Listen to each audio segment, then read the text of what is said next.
May 20th. It says 7 p.m., but believe me, it didn't start till about 7:45. So tonight we're going to continue with, we'll start out with Bart Plantanga through Jill Rappaport, and the last speaker tonight will be Peter Lamborne Wilson. You may hear some references during the show to people like Rollo Whitehead and Yoko something or other, and believe me, I was real confused when I hear this, thinking that these may be mysterious people in the beatnik movement that I'd never heard of. But it turns out it's just an inside joke by the people who were running this thing, and their mythical characters, etc., etc. So sit back and enjoy the show, and here's Jim. We're going to have Bart Plantanga who's going to talk a little more about that.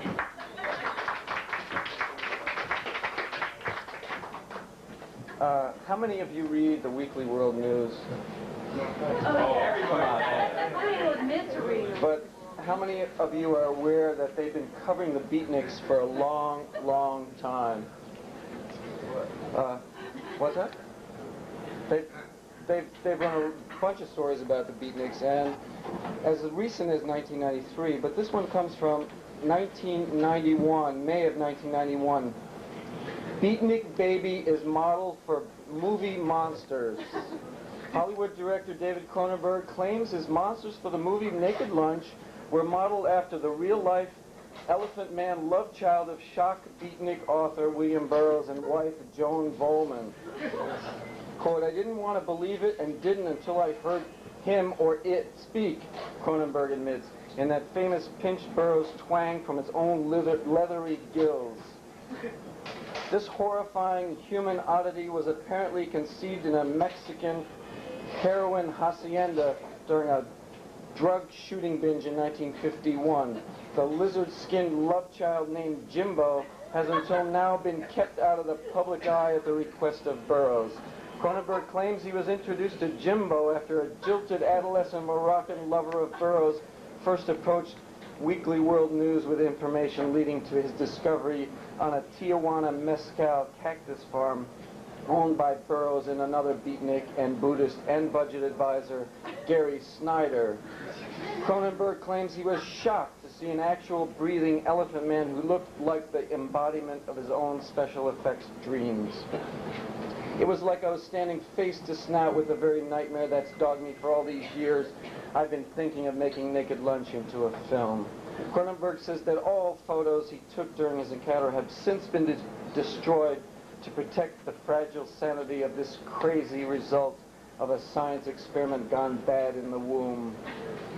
And Cronenberg insists he'll sue those in the Just Say No Foundation, a Heritage Foundation-sponsored anti-drug group, who persist in spreading vicious rumors that he proposed Jimbo be used as an example, a freak result of the horrors of drug addiction. They are viciously wrong. I'm not in the business of promoting freak shows. This just appeared this month in the Weekly World News, and it's called "Filth is Art to Wannabeats." A recent survey of 1,500 self-declared wannabeats by Professor Layman Potts, director of the Center of Jazz Poetry at Milford Community College in Milford, Pennsylvania, reveals that these, quote, post-beat poseurs are beating more than just their bongos. They are beating down the doors of Madison Avenue while beating their own chests louder than any ever thought possible, as they continue their tradition of sacrilegious tweaking of norms. We at Weekly World News hear this as the mere drums of conformity, or in the words of Professor Potts, quote, "the infantile attention-getting akin to the child's need to fling feces at his mom," unquote. Professor Potts posed a number of hypothetical situations for our sample of 1,500 wannabeats. Using one of the demigods of beatdom, William Seward Burroughs, penman of many unreadable and obscene so-called novels, including the recent immoral box office bomb, Naked Lunch. If William Burroughs were to urinate in his BVDs, 62% of our sample of wannabeats claimed they'd be able to divine the future from reading the resultant urine stains the way seers can read the future in tea leaves or the stars. 70% say if these BVDs were hung in an art gallery, they'd have, quote, no problem, unquote, calling it art. 47% would consider any latent scent pleasing to the nose. 24% would go further and declare the scent arousing. 28% would have no qualms about receiving a dream pillow stuffed with the urine-stained BVDs of Burroughs. 52% would pay upwards of $20 to witness the act of BVD despoilation and would have no trouble calling it performance art.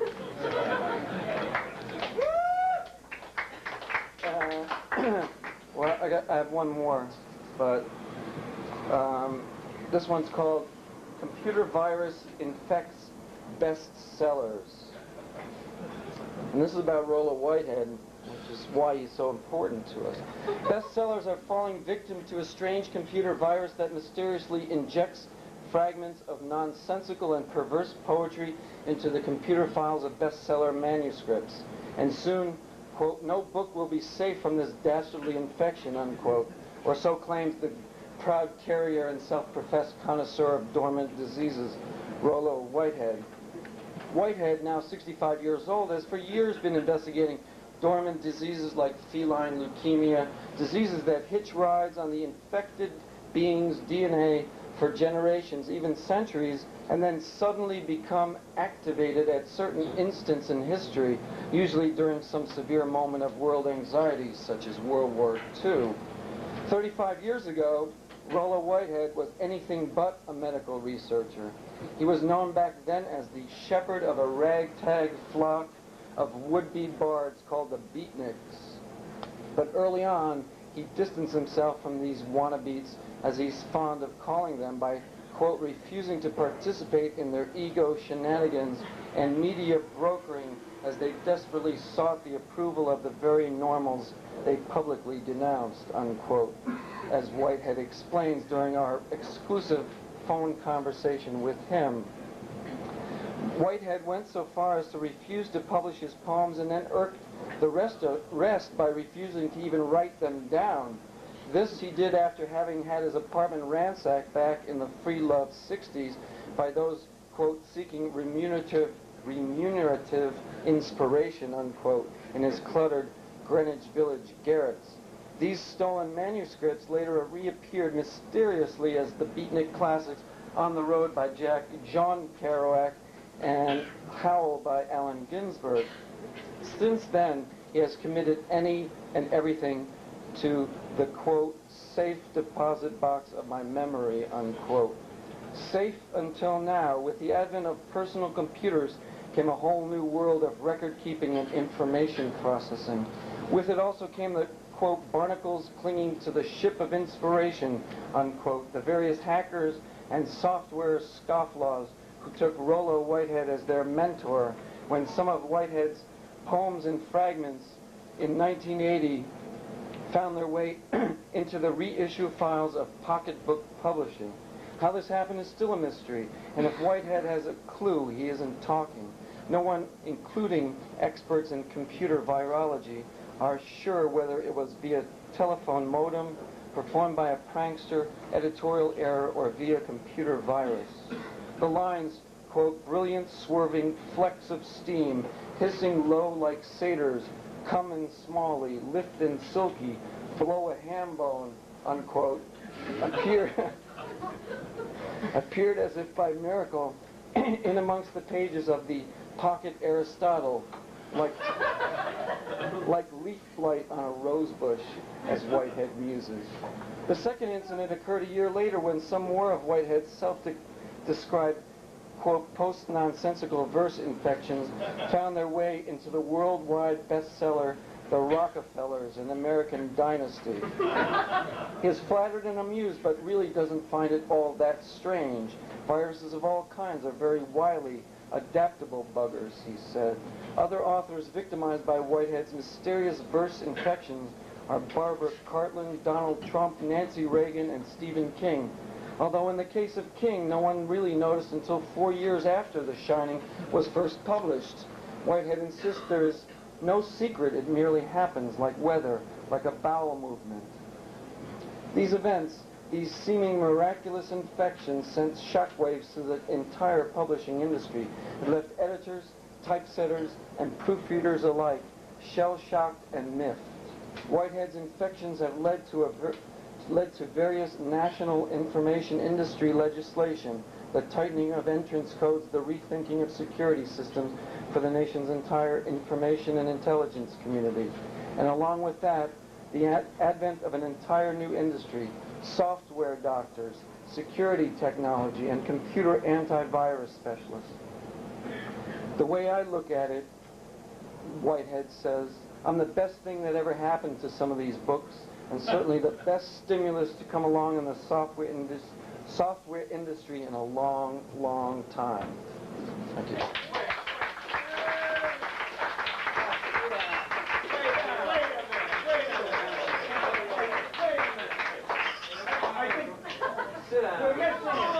Wait a minute, I paid this guy. He's going to run 5 minutes to promote our products. Now, we Unbearables need something. We need, what do you see here? It's a tie. You have to wear it to work, right? 9 to 5. Those of you who work 9 to 5, you got to wear these things. Well, look at this closely. Hey, take a look at this, huh?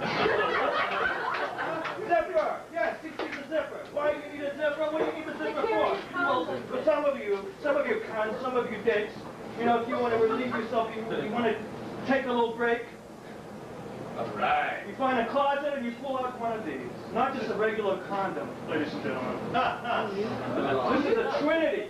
A Trinity condom. Now you can share it with a friend. You could use a dick. Vienna sausage? Vienna sausage, a finger, or mix any combination of these. Fish head.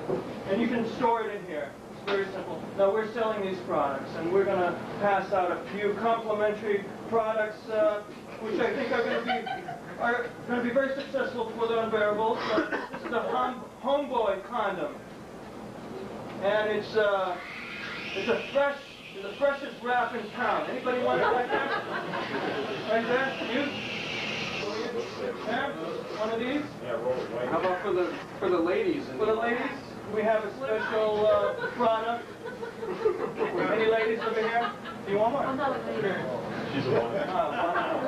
Here, take one. Shut up. Here, you back there, take one. You. Here, you. Huh? This is the, actually, this is a little early. This is, we're going to have an Unbearable in November, the Unbearable Night of 1,000 Products. This is for another night. No, wait till November. November, the Night of 1,000 Products, right? The Unbearable Night of 1,000 Products. Yeah. Wrong night. Long night. Come back in October. Short ejaculation. We have it down pat now, so that's good. As you can see, all these presentations are exhaustively researched. But nobody knows that, not many people know that in 1959, Naked Lunch was imagined by William Burroughs in its entirety while he was sitting in a dentist chair having root canal. So here to explain more about that is Jill Rappaport.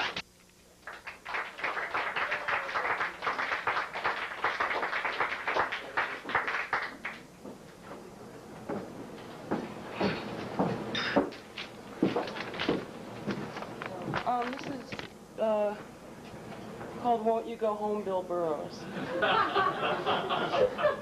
Burroughs trashed the wife because her head was bigger than the apple he was aiming for.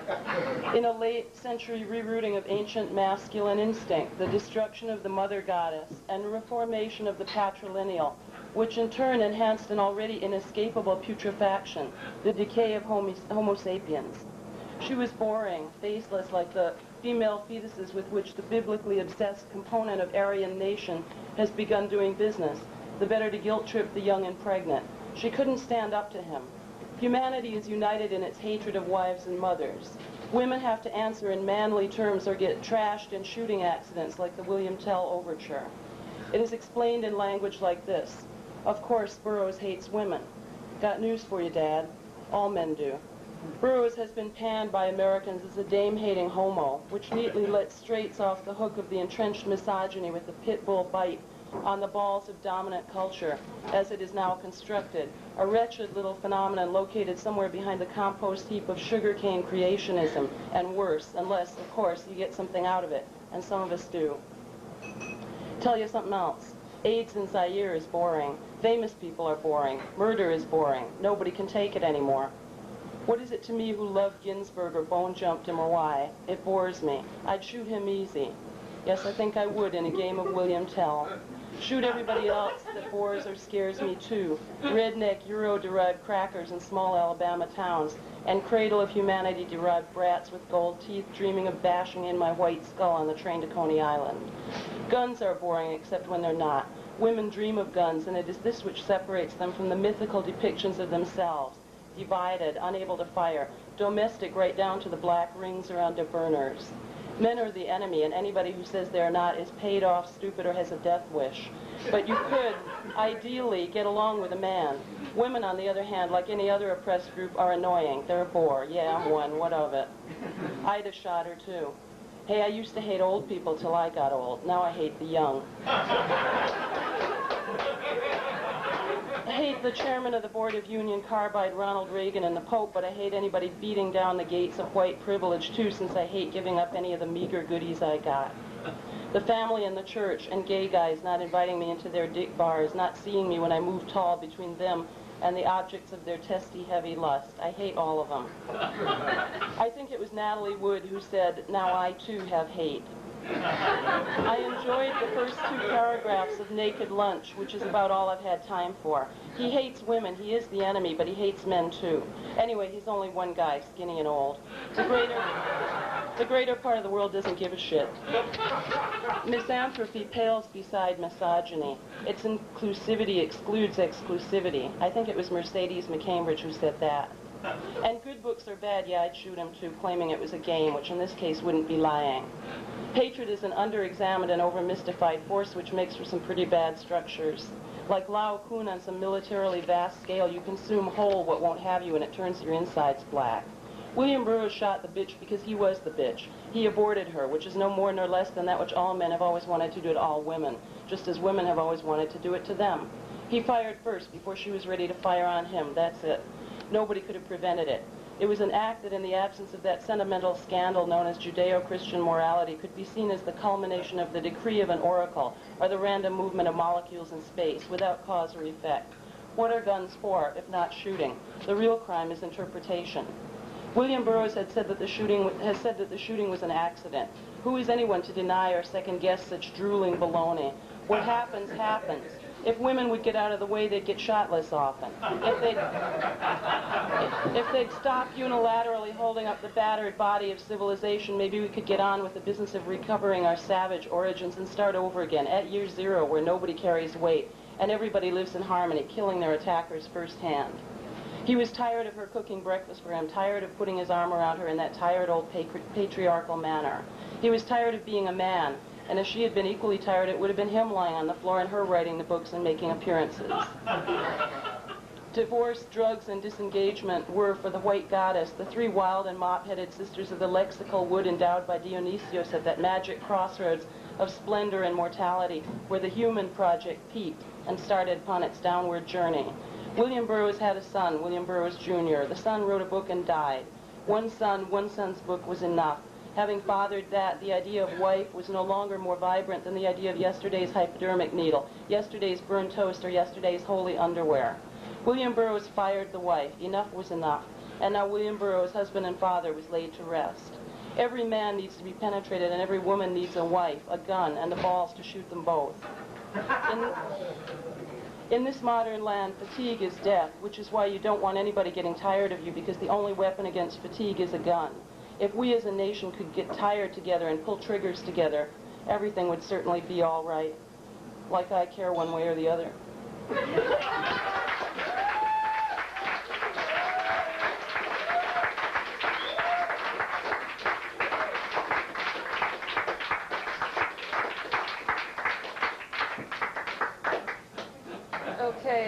in that same year, 1959, the Beatitude magazine was founded for the many beat hobbyists that were beginning to come to the surface. And to say more about that is Peter Lamborne Wilson.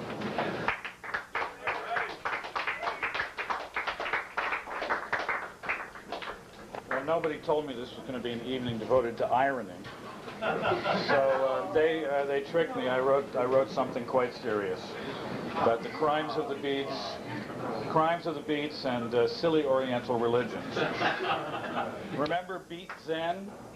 The idea, as I recall it, was to eliminate all pea-brained pious orthodoxy and ethnic exclusiveness from Zen, retaining only its taste of suddenness, insightfulness, mental freedom, and attentiveness, rowdy humor, and Dada spirituality.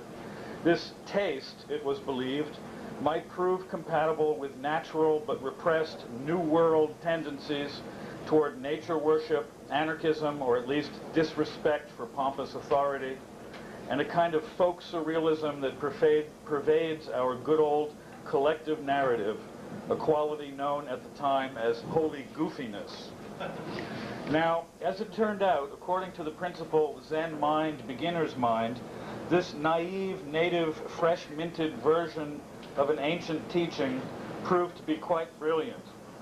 This impure and foolish misunderstanding on the part of a few ill-informed barbarians was actually the moment of the transmission of the Dharma and the very salvation of a moribund faith. By dumping centuries of rotten accretions of monkish pride, upper-class violence, moralism, reaction, and bad consciousness, the unwitting beats had carried out the one and only operation capable of making Buddhism or any other ancient or Oriental tradition useful to us here and now. They made it new by radically re-envisioning it and even reinventing it on the basis of a couple of paperback translations and a series of sudden insights probably fueled more by marijuana than meditation. I wanted to be funny about this, but actually what happened next simply makes one sad. A host of tired old Europeans and Asians, attracted by the spiritual energy of America in the 1950s and 60s, told us that our clever inventions, beat Zen, etc., proved our native talent, but that we should forget about it all now and buy the real thing, Orthodox mystical tradition, instead. From them, of course. Because to go herring off into the world of the spirit with no master was dangerous and heretical. We were bound to come to grief if we kept it up. Instead, we should strive to become old and tired like them through much self-repression, self-delusion, and self-debasement. They called it spiritual discipline, meditation, prayer, and tradition. We Americans are painfully self-conscious about our lack of background. Some of us react by becoming narrow-minded, bigoted, patriotic believers, while others are all too prone to fall for any form of authority, provided it's exotic or certifiably ancient. So we signed up in the armies of Orthodox, Sufism, Buddhism, Hinduism, whatever. The dumbos got taken for rides by various Maharishis and fat kids from India, while the smart ones held out for authentic tired old bourgeois. Years later, it turned out that many of the European and Asian masters and their New World imitators were in the game for money, or sex, or power. For them, naturally, not for their disciples. And enlightenment wasn't all it was cracked up to be either. It didn't even improve the personality, much less cure AIDS. Enlightened people turned out to be just as vulnerable to being human as the next poor slob. Or worse, they sometimes came to believe their enlightenment freed them from any obligation to act decently toward their spiritual inferiors. So if the Beats committed any crime in their discovery of the exotic Orient, the fault lay in their own distrust of themselves. Like all revolutionaries, they failed to go far enough in the logical ramifications of their own actions. By inventing Beat Zen, they had, right at the beginning, attained enlightenment. What needed to be carried out afterwards was the far more difficult task of constructing an entire new culture on the basis of that initial flash of the spirit. Instead, all we have are a few remnants of a forgotten moment of genuine brilliance, while the Beats themselves mostly either died young or converted to some orthodoxy or another. It's not too late, or so I feel. We've had 20 or 30 years of the guru princip and seen that it doesn't work either. But some of us are still alive and still capable of thought, albeit less cloudless thought than in 1959. I suggest we carry on as we started and finish the looting and pillaging of the great old traditions and the imaginal creation of our own tailor-made heresies or even new revelations. I suggest we go back to the moment when we were stupid enough to believe in our own creative spirit. Back to Beat Zen. Thank you.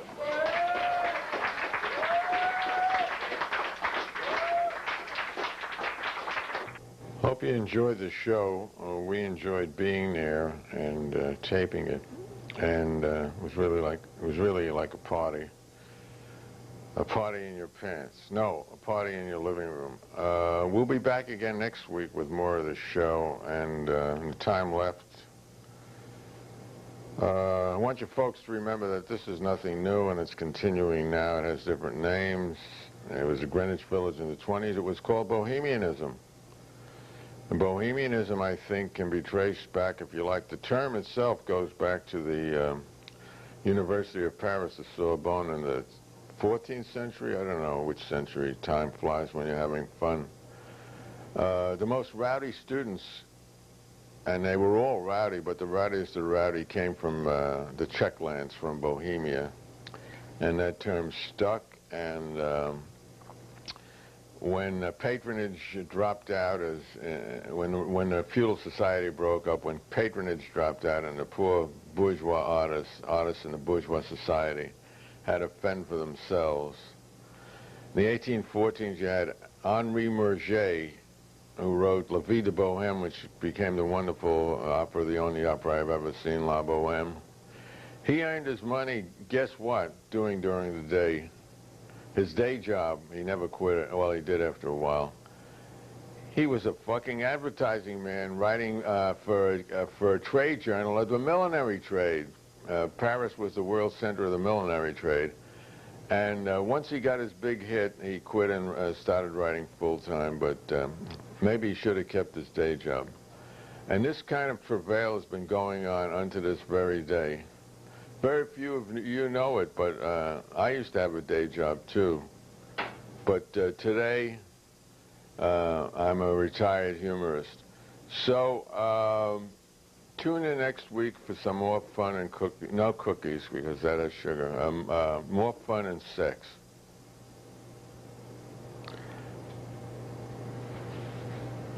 See you then.